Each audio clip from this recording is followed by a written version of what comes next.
మిగతా వార్తల్లో 50% మించిన రిజర్వేషన్లు చెల్లవు. బీహార్లో 65% కోటా పెంపు రద్దు. పట్నా హైకోర్టు సంచలన తీర్పు. ఇది కొంత చాలా దారుణమైనటువంటి విషయం ఇది. కాకపోతే వీళ్ళు అక్కడున్న గవర్నమెంట్ కొంత సైంటిఫిక్ డేటాని ప్రభుత్వం కోర్టు ముందు ఉంచడంలో విఫలమై ఉంటుంది. లేకపోతే ఇక్కడ అన్ని రకాల శక్తులు ఇన్ఫ్లుయెన్సెస్ చాలా బలంగా పనిచేసి ఉంటాయి. అంటే కోర్టు మీద పనిచేసిన నేను అంటలేను. ఈ సైంటిఫిక్ డేటాను ముందు పెట్టడంలో ఎక్కడో ఒక దగ్గర ఫెయిల్ అయినారు వీళ్ళు. ఆ ఫెయిల్ అవ్వడానికి రీజన్స్ ఏమున్నాయో మరి అక్కడ. ఇప్పుడు కోర్టు ఏమంటుంది, 50% రిజర్వేషన్ మించడానికి వీలు లేదు అని అంటున్నది. జనాభా అసలు వీళ్ళు యాక్చువల్గా ఇంతవరకు రావడానికి కూడా అక్కడ ఉన్న బీహార్ సర్కార్ గతంలో చాలా పెద్ద ఎత్తున పనిచేసింది. ముఖ్యమంత్రి కానీ సిఎస్ కానీ అక్కడ అధికారులు కానీ రోజుల తరబడి వీటి మీద రివ్యూలు చేసి కోర్టుల ముందు కూడా చాలా బలంగా వాదించి ఆ రిజర్వేషన్లు సాధించగలిగినారు. కానీ సడన్గా ఏం జరిగిందో మళ్ళీ దీనికి బ్రేక్ పడ్డది. జనాభా ప్రాతిపదికన ఎస్సీ ఎస్టీ ఓబీసీ ఈబీసీలకు విద్యా ఉద్యోగాల్లో రిజర్వేషన్లను 50% నుంచి 65%కి పెంచుతూ బీహార్ ప్రభుత్వం తీసుకొచ్చిన సవరణ చట్టాన్ని పట్నా హైకోర్టు రద్దు చేసింది. ఈ పెంపు రాజ్యాంగ విరుద్ధమని ప్రధాన న్యాయమూర్తి justice K Vinod Chandran, justice Harish కుమార్లతో కూడిన ధర్మాసనం తీర్పు చెప్పింది గురువారం. రాష్ట్ర వ్యాప్తంగా కులగణన చేపట్టిన ముఖ్యమంత్రి నితీష్ కుమార్ ప్రభుత్వం ఆ నివేదికను గత ఏడాది నవంబర్లో అసెంబ్లీలో ప్రవేశపెట్టింది. అదే సమయంలో విద్యా ఉద్యోగ రంగాల్లో ఎస్సీ ఎస్టీ ఓబీసీ ఈబీసీలకు కల్పిస్తున్న రిజర్వేషన్లు పెంచుతూ ఈ సవరణ బిల్లు తీసుకొచ్చింది. ఉద్యోగాల్లో అండ్ విద్యలో ఎడ్యుకేషన్ దాంట్లో ఈ ఎస్సీ ఎస్టీ ఓబీసీ అండ్ ఈబీసీలకు కల్పిస్తున్న రిజర్వేషన్లని మరింత పెంచుతూ ఈ నిర్ణయం తీసుకున్నది. దీన్ని రాష్ట్ర శాసనసభ ఏకగ్రీవంగా ఆమోదించింది. అనంతరం ప్రభుత్వం గెజిట్ నోటిఫికేషన్ విడుదల చేసింది. దాంతో ఎస్సీ ఎస్టీ ఇతర వెనుకబడిన వర్గాలు ఓబీసీ, అణగారిన వర్గాలు ఈబీసీ రిజర్వేషన్లు 65%కి పెరిగినాయి.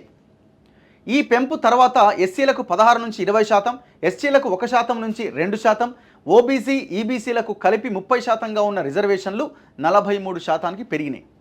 అయితే ఈ పెంపును సవాల్ చేస్తూ హైకోర్టులో పిటిషన్లు దాఖలైనాయి. విచారణ జరిపిన ధర్మాసనం ఈ ఏడాది మార్చిలో తీర్పును రిజర్వ్ చేసింది. 65%కి పెంచిన రిజర్వేషన్లు రద్దు చేస్తూ గురువారం తుది తీర్పు వెలువరించింది.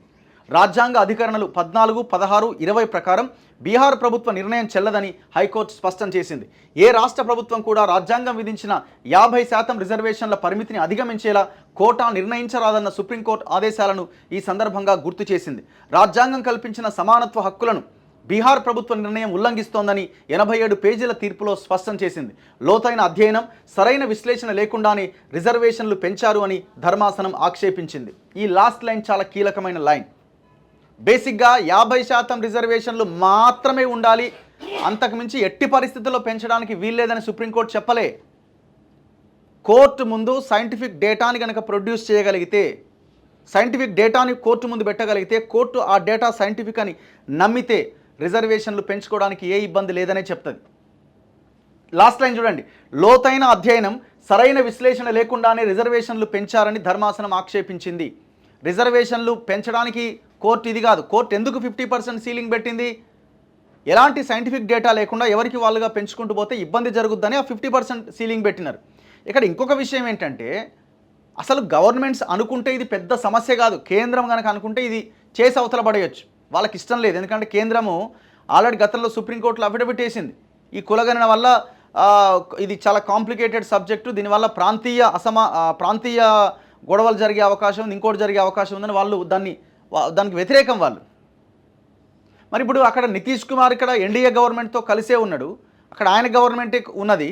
మరి దాంట్లో భాగంగా ఏమన్నా ఈ సైంటిఫిక్ డేటాను ప్రొడ్యూస్ చేయలేకపోయినారా ఏందనేది తెలియదు. మొత్తానికైతే బీహార్లో చాలా అద్భుతంగా చేసిరన్న ఇది ఉండే, బట్ కోర్టు దాన్ని అడ్డుకున్నది. సో నెక్స్ట్ ఏం జరుగుతుంది అన్నది చూడాలి. అందరూ ఆశ్చర్యం వ్యక్తం చేస్తున్నారు ఈ డెసిషన్ తర్వాత.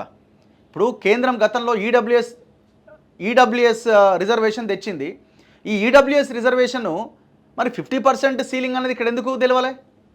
గతంలో 50% సీలింగ్ ఉండే, దాని తర్వాతనే కదా ఈడబ్ల్యూఎస్ వచ్చింది. మరి 50% సీలింగ్ ఎక్కడిది? ఇంకా 60% అయినట్టే కదా. సో దీన్ని మనం క్వశ్చన్ చేయాల్సిన అవసరం ఉంది. ఖచ్చితంగా ఇప్పుడు రాబోయే రోజుల్లో కాంగ్రెస్ కూడా కామారెడ్డి డిక్లరేషన్లో పెట్టింది, మేము 6 నెలల్లో కులగణన చేపడతామని. ఇంతవరకు అతిగతి లేదు. స్థానిక సంస్థల్లో ప్రజాప్రతినిధులుగా మేము 25,000 మంది బీసీలను చూడబోతున్నాం, తయారు చేస్తామని చెప్పారు. ఆ కులగణన కంటే ముందే ఈడ ఎలక్షన్స్ పెట్టేలాగా కనిపిస్తున్నది రేవంత్ రెడ్డి సర్కారు. ఈ రుణమాఫీ ఏదో చేసి వాళ్ళు ఎలక్షన్లకు వెళ్తారు ఖచ్చితంగా. సో మరి మీరు రేపు కులగణన చేయాలనుకుంటున్నారు కాబట్టి మీరు ఎలాంటి సైంటిఫిక్ డేటాని కోర్టు ముందు ప్రొడ్యూస్ చేయకుండా ఖచ్చితంగా ఎవరో ఒకరు పిటిషన్ వేస్తారు. ఈ సైంటిఫిక్ డేటాని కోర్టు ముందు పెట్టగలిగితేనే అప్పుడు నిర్ణయము వ్యతిరేకంగా రాదు.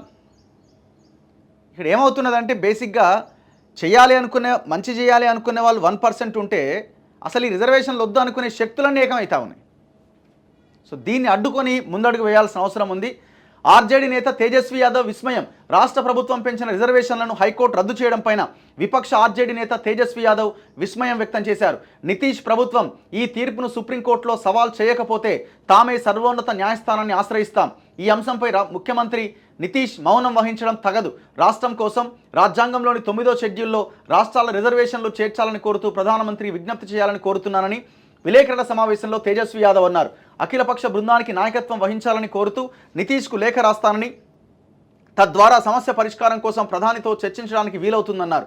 పెంచిన రిజర్వేషన్లు కొనసాగించేందుకు నితీష్ ప్రభుత్వం సుప్రీంకోర్టును ఆశ్రయిస్తుందా అని కాంగ్రెస్ పార్టీ ప్రశ్నించింది. దీనిపై కేంద్రంలోని ఎన్డీఏ ప్రభుత్వ వైఖరేమిటంటూ కాంగ్రెస్ సీనియర్ నేత జైరాం రమేష్ నిలదీశారు. ఎందుకంటే నితీష్ ఇప్పుడు బీజేపీతో ఉన్నాడు, ఎన్డీఏలో ఉన్నాడు. ఇప్పుడు ఒకవేళ నితీష్ అనుకుంటే ఇది అమలు అవుతుంది. ఎందుకంటే ఇప్పుడు ఆయన దయాదాక్షిణ్యాల మీద అక్కడ గవర్నమెంట్ నడుస్తున్నది. డౌట్ ఏముంది, ఇప్పుడు ఆయన కనుక ఉపసంహరించుకుంటే అక్కడ ఉన్న మెజారిటీ తగ్గుతుంది, అది ఇంకా మరింత వీక్ అవుతుంది గవర్నమెంట్. సో మరి నితీష్ సాధిస్తాడా లేదా అన్నది చూడాలి.